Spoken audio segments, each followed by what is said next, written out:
Hello my dear students, welcome करता हूं मैं भारत पंचाली और केमिस्ट्री गुरुजी अगेन आप सबका एक बहुत ही ज़्यादा इंपॉर्टेंट वीडियो में। तो आज हम लोग सॉल्यूशन चैप्टर को 15 मिनट्स में करने वाले हैं। ये एक छोटू शॉर्ट है जो पूरे चैप्टर को एक अच्छे से कवर कर देगा और बीच में 2-3 क्वेश्चन पूछूंगा, आप उनके आंसर कर देना। अच्छा लगेगा मुझे भी और मुझे थोड़ा सा आइडिया हो जाएगा कि तुम्हें ये चैप्टर आता है। और इस लेक्चर में बहुत बढ़िया नोट्स हमने यूज़ किए हैं, तो वो आपको टेलीग्राम चैनल पर मिल जाएंगे जो कि भारत पंचाल सर के नाम से है। और अगर आप इंस्टाग्राम पर हो तो आप मुझसे पर्सनली कनेक्ट कर सकते हो। भारत पंचाल 92 मेरा इंस्टाग्राम हैंडल है। बहुत सारे इंपॉर्टेंट लिंक्स आपको डिस्क्रिप्शन में मिल जाएंगे, आप उनको चेकआउट कर सकते हो। तो चलिए स्टार्ट करते हैं। सबसे पहले सॉल्यूशन क्या होता है। Solution it is a homogeneous mixture of two और मोर देन टू सब्सटेंस। देखिए मिक्सचर दो तरह के होते हैं, एक होता है होमोजीनियस, एक होता है हेट्रोजीनियस। होमोजीनियस जिसकी कंपोजिशन यूनिफॉर्म हो, जो पूरा मिलकर एक जैसा हो चुका हो। और हेट्रोजीनियस क्या होता है, जो एक जैसा ना हुआ हो। फॉर एग्जाम्पल आपने पानी में नमक मिला दिया, आपने घोल दिया तो वो बहुत अच्छे से घुल जाएगा, आप देख के नहीं पता लगा पाओगे यार पानी कौन सा है, नमक का पार्टिकल कौन सा है। ऑन दी अदर हैंड अगर आप पानी में ऑयल मिक्स करते हो, वाटर एंड ऑयल का मिक्सचर बनाते हो, तो वो अलग अलग लेयर बनी रहती है। या पानी में आप रेत मिक्स कर दोगे तो रेत उसमें अच्छे से मिक्स नहीं होगा। ये मैंने बाद वाले जो दो एग्जांपल लिए वो हेट्रोजीनियस सॉल्यूशन के एग्जांपल है। ठीक है, सॉल्यूशन क्या होता है, होमोजीनियस मिक्सचर होता है, एक यूनिफॉर्म फेस उनका बन जाता है। अगर देखिए कोई भी सॉल्यूशन बनाते हैं, कई तरह के सॉल्यूशन हो सकते हैं। बाइनरी जो दो कंपोनेंट से मिलकर बनता है, टर्नरी जो तीन कंपोनेंट से, क्वार्टरनरी जो चार कंपोनेंट से। हम जनरली बाइनरी सॉल्यूशन की बात करते हैं। बाइनरी सॉल्यूशन में दो बाइनरी मतलब जो दो पार्ट से मिलकर बने, उसके अंदर एक होता है सोल्यूट और एक होता है सॉल्वेंट। सोल्यूट क्या होता है, which is present in less amount, and solvent क्या होता है, which is present in large amount. For example आपने शुगर सॉल्यूशन बनाया, आपने मीठा पानी बनाया, तो मीठे पानी में मीठा कम होता है तो वो हमारा सोल्यूट है, और जो पानी है वो हमारा सॉल्वेंट का रोल प्ले करता है। इसके बाद मास परसेंटेज। मास परसेंटेज क्या होता है, मास of solute by mass of solution, percentage निकालते हैं इनटू में 100। जिसकी मास परसेंटेज निकाल रहे हो उसका मास ऊपर बाय में मास ऑफ सॉल्यूशन, और परसेंटेज का मतलब इनटू में 100। सिमिलरली वॉल्यूम परसेंटेज होती है, अगर आप किसी भी कंपोनेंट की वॉल्यूम परसेंटेज निकाल रहे हो तो क्या लिखोगे, volume of that component to the volume of solution, और परसेंटेज जब भी निकालते हैं इनटू में 100। एक सॉल्यूशन है जिसमें ए है 10 मिलीलीटर और बी है 15 मिलीलीटर। आपको इन दोनों की वॉल्यूम परसेंटेज बतानी है कमेंट सेक्शन में। इसके बाद होता है पार्ट्स पर मिलियन। पर मिलियन के अंदर जो एक स्पेसिफिक पोर्शन का पार्ट है, ऐसी ऐसी चीज जनरली यूज की जाती है वाटर पोल्यूशन के लिए, एयर पोल्यूशन के लिए, है ना। पोल्यूटेंट्स जो होते हैं बहुत ट्रेसेस अमाउंट में होते हैं, बहुत कम अमाउंट में होते हैं। जैसे पार्ट्स पर मिलियन ऑफ ए निकालना है तो mass of A by mass of solution, इसको मल्टीप्लाई कर दोगे 10 की पावर 6, 10 लाख बोलते हैं मिलियन को। इसके बाद होता है मोलैरिटी। मोलैरिटी को हम कैपिटल एम से रिप्रेजेंट करते हैं, number of moles of solute इन पर लीटर सॉल्यूशन। न्यूमेरिकल्स के लिए इसका सिंपल सा फॉर्मूला होगा, वॉशिंग मशीन 1000 में देगी विमला, washing is mass of solute, molar mass of solute 1000, volume in millilitre. अगर ये वॉल्यूम आपका कभी लीटर में है तो आपको ऊपर 1000 लगाने की जरूरत नहीं है। Number of moles of solute इन पर लीटर। अच्छा, यहाँ पर वॉल्यूम अपॉन में जा रहा है ना। तो टेम्परेचर बढ़ने से वॉल्यूम बढ़ता है, मोलैरिटी घटती है। यूनिट क्या होंगी, मोल पर लीटर या फिर कैपिटल एम, या फिर मोलैरिटी का मोलर आप लोग याद रख सकते हो। मोलैलिटी से मिलती जुलती टर्म है मोलैलिटी, इसको हम स्मॉल एम से रिप्रेजेंट करते हैं। वो था नंबर ऑफ मोल्स इन पर लीटर सॉल्यूशन, ये है नंबर ऑफ मोल्स इन पर किलोग्राम ऑफ सॉल्वेंट। न्यूमेरिकल्स के लिए फॉर्मूला होगा, वॉशिंग मशीन 1000 में आएगी वॉशिंग डन से, mass of solute, molar mass of solute, mass of solvent in gram. अब ये एक मास बाय मास टर्म है, और जो भी मास बाय मास टर्म होती है वो टेम्परेचर इंडिपेंडेंट होती है, वो टेम्परेचर पर डिपेंड नहीं करती। इसकी यूनिट क्या होंगी, मोल पर KG.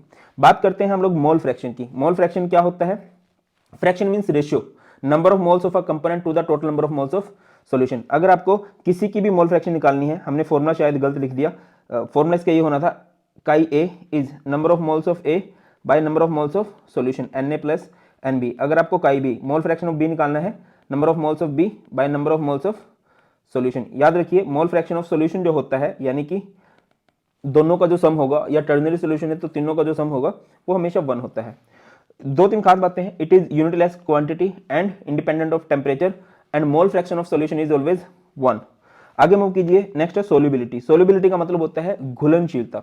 Eight given temperature maximum amount of solute dissolved in 100 millilitre solvent so that solution becomes saturated, या no more solute can be dissolved in it. आपने 100 ग्राम या 100 मिलीलीटर पानी लिया, आप उसमें कोई सोल्यूट मिक्स करते जा रहे हो एक गिवन टेम्परेचर पर। अब मिक्स करते जाओगे। देखिए वाटर के पार्टिकल्स के बीच में क्या है बेटा जी, स्पेस होता है ना। एक टाइम ऐसा आएगा जब ये सारे का सारा जो स्पेस है फिलअप हो जाएगा, तब आप इसमें और ज्यादा चीज ऐड नहीं कर पाओगे। उस टाइम इसका सैचुरेशन पॉइंट मिल चुका है, मतलब इससे ज्यादा नहीं होगा। हाँ, आप अगर टेम्परेचर बढ़ा दोगे तो पार्टिकल्स का स्पेस खुल जाएगा, फिर और पार्टिकल्स इसमें ऐड कर सकते हो, बट आपने टेम्परेचर फिक्स कर दिया था। एक फिक्स टेम्परेचर पर 100 मिलीलीटर सॉल्वेंट के अंदर आप जितना सोल्यूट मिक्स कर सकते हो वो इसकी सोल्युबिलिटी होती है। ठीक है। सैचुरेटेड किसे कहते हैं, जिसमें आप और ज्यादा सोल्यूट को मिक्स नहीं कर सकते। मैं कई बार एग्जांपल देता हूँ, हम शादी में जाते हैं तो शादी में ऑब्वियसली हम पूरा रज के आते हैं, रज के मतलब पूरा पेट भर जाता है, फ्री का तो नहीं होता, थोड़ा बहुत पैसे दे के भी आते हैं, और कई मेरे जैसे होते हैं फ्री में भी खा आते हैं, तो फुल भर के आते हैं, भंडारा है, फुल रज के ही आते हैं, ठीक है। उस टाइम हम सैचुरेटेड सॉल्यूशन बन जाते हैं। बट अगर कोई हमारा दोस्त पार्टी दे रहा है, दोस्त मोस्टली चिंदी होते हैं तो इतनी अच्छी पार्टी देते नहीं है, तो उस टाइम हम अनसैचुरेटेड होते हैं, थोड़ी बहुत पेट में जगह खाली रह जाती है। इसके बाद नेक्स्ट आता है लाइक डिजोल्व लाइक, कि जो जैसा होता है वो डिजोल्व होता है वैसे में, कि अगर मेरे पास कोई पोलर सब्सटेंस है तो वो घुलेगा पोलर में, नहीं घुलेगा नॉन पोलर में। सिमिलरली अगर कोई नॉन पोलर सब्सटेंस है तो वो घुलेगा नॉन पोलर में, नहीं घुलेगा पोलर में। याद रखिए जो एक्सोथर्मिक प्रोसेस होती है उसमें सॉल्युबिलिटी डिक्रीज करती है विद इंक्रीज इन टेम्परेचर, है ना, क्योंकि उसमें से ऑलरेडी हीट निकल रही है तो उसको हीट देना फेवरेबल नहीं है। और अगर कोई एंडोथर्मिक प्रोसेस है जिसको हीट की रिक्वायरमेंट है, तो अगर वहां पर आप टेम्परेचर बढ़ाओगे तो वहां पर सॉल्युबिलिटी इंक्रीज करेगी। आगे आ जाओ हेनरी लॉ। हेनरी लॉ ने क्या बोला कि अगर आपको किसी भी गैस को डिजोल्व कराना है तो जितना आप प्रेशर लगाओगे उतनी ज्यादा वो गैस ज्यादा घुलती चली जाएगी, ठीक है।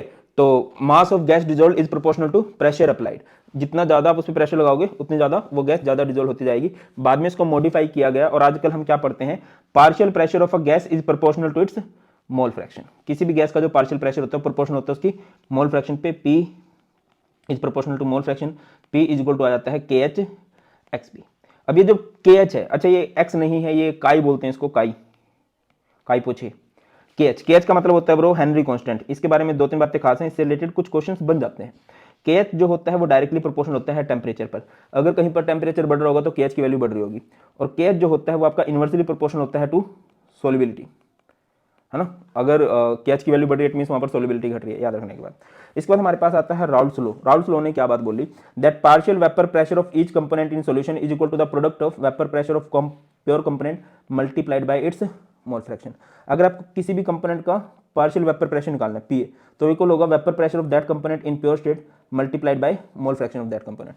अगर आपको PB निकालना है तो वो इक्वल होगा P0B इंटू में XB। आजकल एक टर्म बहुत ज्यादा चल रही है, आप लोग रिलेट कर पाओगे, जैसे आपको पार्शियल वेपर प्रेशर निकालना है ऑफ मोए मोए, वो किसके इक्वल होगा, वेपर प्रेशर ऑफ मोए मोए in pure state multiplied by mole fraction in मोए मोए। इस तरह से किसी भी कंपोनेंट का अगर आपको पार्शियल वेपर प्रेशर निकालना है तो वो इक्वल होता है उसी कंपोनेंट का vapour pressure in pure state multiply कर दो उसकी मोल फ्रैक्शन से। उसके बाद हमारे पास आते हैं आइडियल सॉल्यूशन। आइडियल मतलब अच्छे, अच्छे मतलब जो बड़ों की बात मानते हैं, और बड़ा कौन है, राउल्स। कोई भी सॉल्यूशन अगर हर जगह राउल्स की बातों को फॉलो कर रहा है तो उस सॉल्यूशन को हम लोग बोलेंगे आइडियल सॉल्यूशन। आइडियल सॉल्यूशन में क्या होता है, इंट्रैक्शन ऑफ AB का मतलब बेटा जी यहाँ पर है A और B जो वर्ड यूज किए जाते हैं वो सोलवेंट एंड सोल्यूट के लिए यूज किए जाते हैं। Interaction of AB are equal to interaction of AA and BB। Ideal solution which obey Raoult's law, है ना। यहाँ पर change in volume after mixing zero होता है, change in heat after mixing zero होता है, और ये मिलते जुलते नाम होते हैं, जैसे एन हेक्सेन, एन हेप्टेन, कुछ एग्जांपल आप लोग भी बता सकते हो आइडियल सॉल्यूशन के। अब पॉइंट पे आते हैं, आइडियल जो बड़ों की बात माने राउल्स लॉ को ओबे करते हैं। इसके अलावा इनकी जो इंट्रैक्शन होती है सोल्यूट और सोलवेंट की वो बिल्कुल सेम होती है, जैसे वो पहले एक दूसरे को अट्रैक्ट कर रहे थे वैसे ही एक दूसरे को अब भी अट्रैक्ट करते हैं। जैसे सोल्यूट सोल्यूट को अट्रैक्ट करता है, सोलवेंट सोलवेंट को अट्रैक्ट करता है, वैसे ही सोल्यूट सोलवेंट एक दूसरे को अट्रैक्ट करता है, मतलब उनके इंट्रैक्शन में बहुत ज्यादा डिफरेंस नहीं आता है। अब तभी आप देखोगे आइडियल सॉल्यूशन के जितने भी एग्जांपल हैं वो मिलते जुलते नाम है, जैसे n hexane, n heptane, benzene, toluene, chloroethane, bromoethane, है ना। अच्छा ये हम सॉल्यूशन बना रहे हैं भाई, ये एक्स ए इक्वल टू 1 है तो एक्स बी इक्वल टू 0 हो जाएगा, क्योंकि दोनों का सम 1 होता है। जैसे जैसे हम इधर जा रहे हैं एक्स ए की वैल्यू कम हो जाएगी, एक्स बी की वैल्यू ज़्यादा हो जाएगी, ठीक है। यह P0B, ये इस एरिया में जाते जाते बी जहाँ पर 0 है इसकी देखिए, ये जो है PB है। PB क्या होता है भाई, PB होता है P0B इंटू में XB, और यह PA है, PA क्या होता है P0A इंटू XA, है ना। यहाँ पर इसका पीक है और जैसे जैसे इस साइड जा रहा है इसकी वैल्यू कम हो रही है, यहाँ पर इसका पीक है, जैसे जैसे इधर जा रहा है इसकी वैल्यू कम होती जा रही है। और जब मैं इन दोनों को जोड़ दूंगा तो क्या बन जाएगा PT। PT क्या होता है, वेपर प्रेशर ऑफ सॉल्यूशन, जो कि सम है PA प्लस। अभी हम लोगों ने बात की कि आइडियल सॉल्यूशन किसे कहते हैं, जो राउल्स लॉ को फॉलो करते हैं। अब सच्चाई ये है कि हर जगह आइडियल सॉल्यूशन को फॉलो, राउल्स लॉ को फॉलो नहीं किया जा सकता, तो मोस्टली सॉल्यूशन आपको नॉन आइडियल ही मिलते हैं। नॉन आइडियल क्या होगा, जिसमें AB की interaction are not equal to interaction of AA and BB। Solute और सोलवेंट वैसे एक दूसरे को अट्रैक्ट नहीं करते, जैसे सोलवेंट सोलवेंट को लाइक करता है, वहां पर जो अट्रैक्शन है सोल्यूट सोल्यूट के बीच में। चेंज इन वॉल्यूम जीरो नहीं होगा, चेंज इन हीट जीरो नहीं होगा, ये राउल्स लॉ को फॉलो नहीं करते हैं, ठीक है। अब इधर इसके दो पार्ट बनते हैं, positive deviation and negative deviation. Positive deviation में क्या होता है, जो AB की इंटरेक्शन है वो वीकर होती है, ठीक है, और नेगेटिव में इनकी अट्रैक्शन जो है स्ट्रॉन्गर होती है है ना। बैक बेंचर्स, पीछे वाले नहीं सुधरेंगे, है ना। बैक बेंचर जो होते हैं, क्लास की जो जान बोला जाता है उनको, है ना, चिल्ल मारते हैं पूरी लाइफ में, तो पीछे वाले नहीं सुधरेंगे। तो इसकी क्या बनेगी, जो पॉजिटिव डेविएशन है उसमें फोर्स ऑफ अट्रैक्शन क्या होगी, वीकर होगी, और जो नेगेटिव डेविएशन है उसमें फोर्स ऑफ अट्रैक्शन क्या होगी ब्रो, फोर्स ऑफ अट्रैक्शन उधर आपको स्ट्रॉन्गर देखने को मिलेगी, है ना। अब क्योंकि इधर फोर्स ऑफ अट्रैक्शन वीक हो गई है तो वॉल्यूम बढ़ेगा, change in volume after mixing is positive. Change in heat, यहाँ पर देखिए अगर अट्रैक्शन कम होती है तो एंडोथर्मिक प्रोसेस होती है, और एंडोथर्मिक में डेल्टा एच जो है पॉजिटिव होता है। नेगेटिव में आ जाओ, क्योंकि यहाँ पर फोर्स ऑफ अट्रैक्शन स्ट्रॉन्ग हो गई है तो पार्टिकल्स पास पास आ गए हैं, तो चेंज इन वॉल्यूम जो है कम होने लगेगा। Change in volume after mixing is negative, change in heat after mixing is negative, ठीक है। और अगर मैं यहाँ पर बात करूँ बॉइलिंग पॉइंट क्या होने लगेगा बताइए, क्योंकि फोर्स ऑफ अट्रैक्शन जब वीक हो गई है तो बॉइलिंग पॉइंट डिक्रीज होने लगेगा, नहीं यहाँ पर क्योंकि फोर्स ऑफ अट्रैक्शन बहुत ज़्यादा स्ट्रॉन्ग होने लगी है तो बॉइलिंग पॉइंट क्या होने लगेगा ब्रो, इंक्रीज करने लगेगा, है ना। पॉजिटिव डेविएशन और नेगेटिव डेविएशन से कुछ सॉल्यूशन बनते हैं जिन्हें हम एजियोट्रोप्स कहते हैं। एजियोट्रोप्स का दूसरा नाम क्या होता है, azeotropes are also known as constant boiling mixture. इनके बारे में खास बात क्या है, they have same composition in vapour phase as well as in liquid phase and have constant boiling point या बॉइल लाइक प्योर लिक्विड। जैसे प्योर लिक्विड का एक बॉइलिंग पॉइंट फिक्स होता है ना, वैसे इन मिक्सचर का बॉइलिंग पॉइंट भी फिक्स होता है, एक फिक्स टेम्परेचर पे लोग बॉइल करते हैं। और आपकी दूसरी बात करें कि इनकी कंपोजिशन, मेन बात है कंपोजिशन कि जिससे मिलके बने हैं। लिक्विड फेज में जो कंपोजिशन दे रहे हैं, वेपर को जब पकड़ के देखा गया तो उधर भी इनकी कंपोजिशन जो है वो सेम ही थी, ठीक है। अब दो तरह के एजियोट्रोप्स होते हैं, एक होता है मिनिमम बॉइलिंग एजियोट्रोप, एक होता है मैक्सिमम बॉइलिंग एजियोट्रोप। मिनिमम जो जल्दी बॉइल हो जाते हैं, जो लेट बॉइल होंगे, और मिनिमम बॉइलिंग एजियोट्रोप्स जल्दी बॉइल कौन होंगे, पॉजिटिव डेविएशन वाले, और लेट बॉइल कौन होंगे, नेगेटिव डेविएशन वाले। मैंने एक बात आई थी कि बाबू और सोना ने दिन रात एफर्ट लगाए और दो प्रोडक्ट लॉन्च किए, चुन्नू एंड मुन्नू। मान के चलो बाबू ने 10th क्लास तक पढ़ाई की है, सोना ने 12th क्लास तक पढ़ाई की है, और जो उनका चुन्नू है वो 5th क्लास तक पढ़ाई करे, इन दोनों से कम है इसका बॉइलिंग पॉइंट, तो ये कम टेम्परेचर पर बॉइल हो गया तो ये मिनिमम है। और मान के चलो जो इनका मुन्नू है वो ग्रेजुएट हो गया है ना, 15th क्लास तक पढ़ाई की है या फिर 16th क्लास तक उसने पढ़ाई की है, तो जिनसे वो मिलकर बनाया मम्मी पापा से, बाबू सोना से, उनसे ज्यादा पढ़ गया है, तो इसको हम मैक्सिमम बॉइलिंग एजियोट्रोप बोलेंगे, है ना। इसके बाद आ जाओ कोलिगेटिव प्रॉपर्टी, जो इस चैप्टर की जान है ना, कोर है। कोलिगेटिव प्रॉपर्टीज कौन सी होती हैं, those properties whose value depends upon concentration, whose value depends upon number of moles of solute, amount of solute, बाकी किसी पे डिपेंड नहीं करता, नंबर ऑफ मोल्स अमाउंट देखता है। चार कोलिगेटिव प्रॉपर्टी होती हैं, सबसे पहले relative lowering in vapour pressure. क्या होता है relative lowering in vapour pressure, नाम से क्लियर है, lowering, vapour pressure lower down हो जाता है। अच्छा, जितनी भी कोलिगेटिव प्रॉपर्टीज हैं, फर्स्ट ऑफ ऑल ये डाइल्यूट सॉल्यूशन के लिए होती है, डाइल्यूट मतलब जहां पर सोल्यूट की अमाउंट लेस देन 5% है। दूसरा नॉन वोलेटाइल सोल्यूट, मतलब ऐसा सोल्यूट जिसके वेपर नहीं बनते इजीली, और जो सोल्यूशन के भी वेपर प्रेशर को कमी करता है हर बार, ठीक है। तो relative lowering in vapour pressure को हम करें P note A minus P S by P note A equal to क्या होता है एक्स बी, और जब आप इसके न्यूमेरिकल करने जाते हो, ये P note A minus P S, इसे बोलते हैं lowering in vapour pressure. Lowering in कैसे सर, ये वेपर प्रेशर ऑफ सॉल्यूशन है, ये vapour pressure of pure solvent, pure solvent से सॉल्यूशन का वेपर प्रेशर कम होता है, तो इसे बोला जाता है लोवरिंग इन वेपर प्रेशर। और जब मैं इसको रिलेट करता हूं, जब मैं इसको कंपेयर करता हूं प्योर सॉल्वेंट से, तो ये relative lowering in vapour pressure बन जाता है। एक्स बी को अगर मैं लिखना चाहूँ W B by M B, और यहाँ पर डब्ल्यू ए ये एम ए। इसके बाद है एलिवेशन इन बॉइलिंग पॉइंट, जब भी एक सॉल्वेंट के अंदर हम नॉन वोलेटाइल सोल्यूट मिलाते हैं, उसको सॉल्यूशन बनाते हैं, तो सॉल्यूशन का बॉइलिंग पॉइंट बढ़ जाता है, और इसी को हम लोग क्या बोलते हैं, एलिवेशन इन बॉइलिंग पॉइंट। लिखा गया है boiling point of solution containing a non volatile solute is always higher than boiling point of pure solvent. और मैथमेटिकली हमें पता चला कि डेल्टा टी बी जो है, that is elevation in boiling point, is directly proportional to M, molality के proportion होता है। इसको हटाएंगे तो यहाँ पर आएगा के बी, के बी का नाम होता है मोलल एलिवेशन कांस्टेंट, या फिर इसका दूसरा नाम होता है एब्लियोस्कोपिक कांस्टेंट। यूनिट क्या होती है, केल्विन केजी पर मोल, और जो इसकी वैल्यू है इस के बी की डिपेंड करती है on the nature of solvent. जैसे जैसे सॉल्वेंट चेंज करोगे इसकी वैल्यू चेंज होती जाएगी, सॉल्यूट से इस पर कोई फर्क पड़ता नहीं है। बाकी डेल्टा टी बी ऐसे भी लिख सकते हो आप, ज़्यादा में से कम माइनस करोगे तो बॉइलिंग पॉइंट ऑफ सॉल्यूशन ज़्यादा है और प्योर सॉल्वेंट कम है, तो एक फॉर्मूला ये बन जाता है। इससे मिलता जुलता टॉपिक है डिप्रेशन इन फ्रीजिंग पॉइंट। जब आप इवन मैंने कल पर एक्सपेरिमेंट भी किया था, यूट्यूब पे आप देख सकते हो कि जब हम पानी में नमक मिलाते हैं तो उसका फ्रीजिंग पॉइंट लोअर डाउन हो जाता है ना। तो इसी को बोलते हैं डिप्रेशन इन फ्रीजिंग पॉइंट, कि सॉल्यूशन का फ्रीजिंग पॉइंट कम होगा एज कम्पेयर टू सॉल्वेंट। ये लिखा गया है, freezing point of solution containing a non volatile solute is always lower than freezing point of pure solvent. Mathematically delta T F is directly proportional to M, delta T F is equal to K F M. K F का नाम क्या होगा, molar depression constant या फिर cryoscopic constant. इसकी भी unit क्या होती है, केल्विन केजी पर मोल। इसकी भी जो वैल्यू होती है डिपेंड करती है नेचर ऑफ सॉल्वेंट पे, और अगर इसका फॉर्मूला करना चाहोगे डेल्टा टी एफ, ज़्यादा में से कम माइनस करोगे T note F minus T F. T note F is freezing point of pure solvent and T F is freezing point of solution. ठीक है, उसके बाद है ऑस्मोटिक प्रेशर। ऑस्मोटिक प्रेशर क्या होता है? वो प्रेशर जो अप्लाई किया जाता है सॉल्यूशन साइड सो दैट कि हम ऑस्मोसिस को रोक सकें। अब ये ऑस्मोसिस क्या है? लो कंसंट्रेशन की हाई की तरफ मूवमेंट। मैंने इसको याद किया है OLH। ऑस्मोसिस में lower particles, lower concentration particles move करते हैं टुवर्ड्स हायर कंसंट्रेशन पार्टिकल्स, है ना। तो ऑस्मोटिक प्रेशर डायरेक्टली प्रोपोर्शनल होता है कंसंट्रेशन, ये मोलर कंसंट्रेशन होती है, डायरेक्टली प्रोपोर्शनल होता है टेम्परेचर।